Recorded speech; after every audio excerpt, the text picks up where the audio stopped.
الحمد لله وكفى وسلام على عباده الذين اصطفى أما بعد فأعوذ بالله من الشيطان الرجيم بسم الله الرحمن الرحيم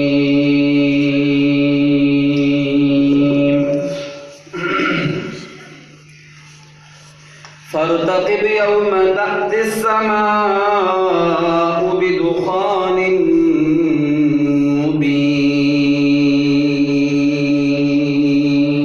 مبين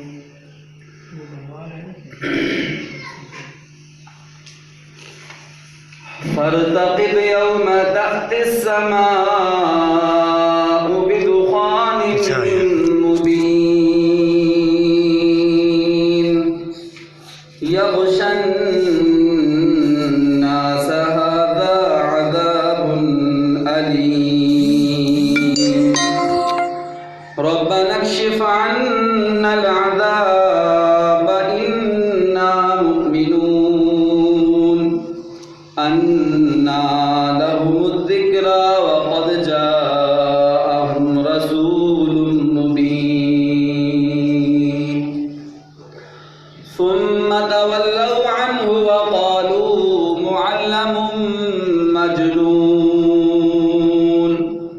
إنا كاشف العذاب قليلا إنكم عائدون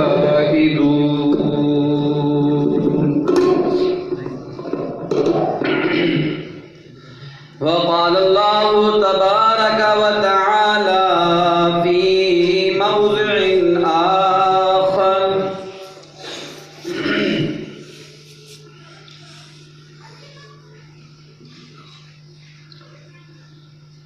قال فاذهب فإن لك في الحياة أن تقول لا مساس وإن لك موعدا لن تخلفه وانظر إلى إلهك الذي ظلت عليه عاكفا لنحرقنه ثم لننسفنه في اليم نسفا